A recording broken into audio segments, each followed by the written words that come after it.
Barbaric yesterday. Civil War. I was given a briefing that certainly had its origins in the Foreign Office, which was to the effect that a sort of rather dissident band of renegades in the eastern Nigeria were trying to head a secession of eastern Nigeria from the main federation, that they had no support from the local people.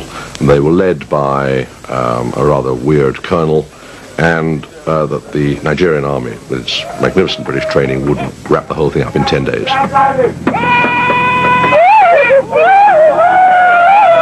There were two wars fought in Nigeria. The one was the military war. The second was the propaganda war. Because after secession, Biafra was blockaded by air, land, and sea.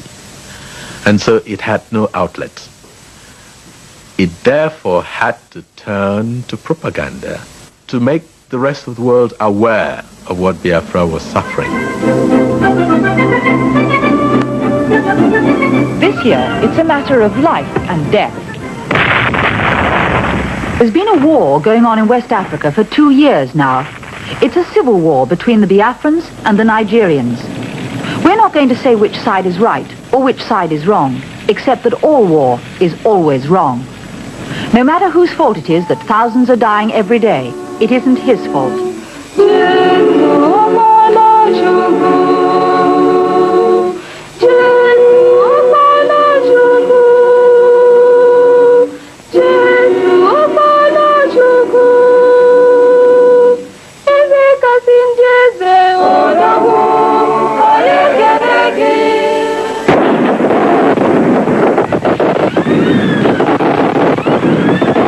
October 1960, a new nation is born. Nigeria, the pride of Africa. Nigeria, the land of the Yorubas, the Hausas, the Igbos. At the independence celebration in 1960, October 1st, I used to sprint. And I felt as though I was standing on my marks at the beginning of 100 meters.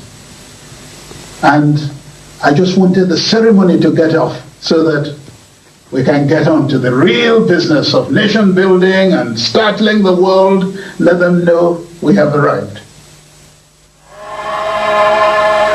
Like many African countries, Nigeria was the creation of imperial draftsmen. Within its boundaries, the British had brought together 3 great tribal traditions.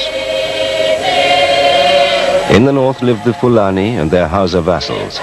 The British had left intact their feudal privileges.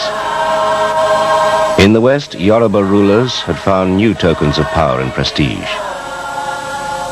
In the east, where the Igbos were the major tribe, British influence had come through mission and school.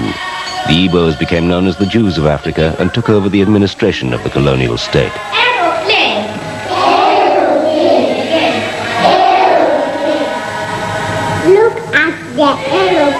Remember, this was the mid-60s, and the big wave of African independence in the French and the British possessions came in about 1960 in the Congo and so on. And so we had about 5 or 6 years of disappointments, basically. Very few success stories. And people in Africa and outside Africa were saying, well, you know, where's the success story? Let's look. And Nigeria was the great hope. It was the great black hope of Africa.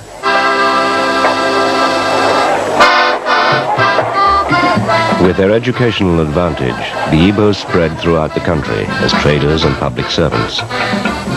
But in the impoverished north, their presence was not always welcome.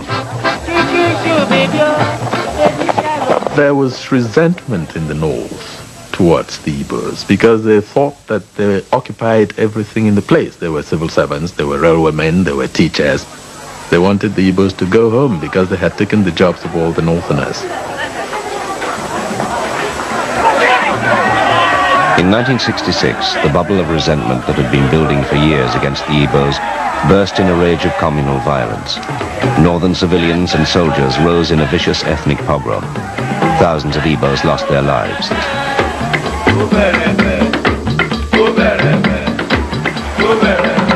Hundreds of thousands more fled home to the east.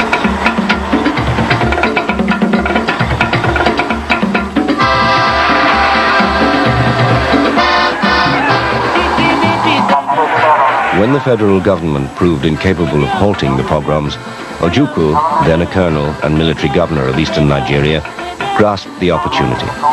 Showing from the first a gift for propaganda, Ojukwu mobilized the Igbos for secession from the north.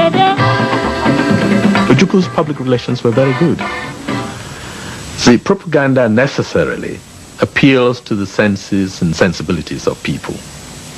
And so to the domestic constituency, Ojukwu targeted the information that if they did not go along with Biafra, the Northerners were going to advance and carry on the jihad and kill everybody off in eastern Nigeria and dip the Quran in the sea. That was the euphemism used.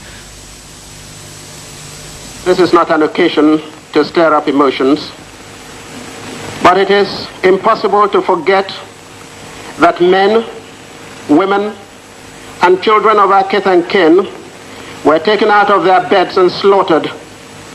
They were massacred in places of worship, in the streets, in marketplaces, and in vehicles trying to carry them to safety. Our people were being massacred all over Nigeria. And to be able to give them better protection in the circumstance available, when within the means available to me, what was done was, once you cross this line, you are home and safe.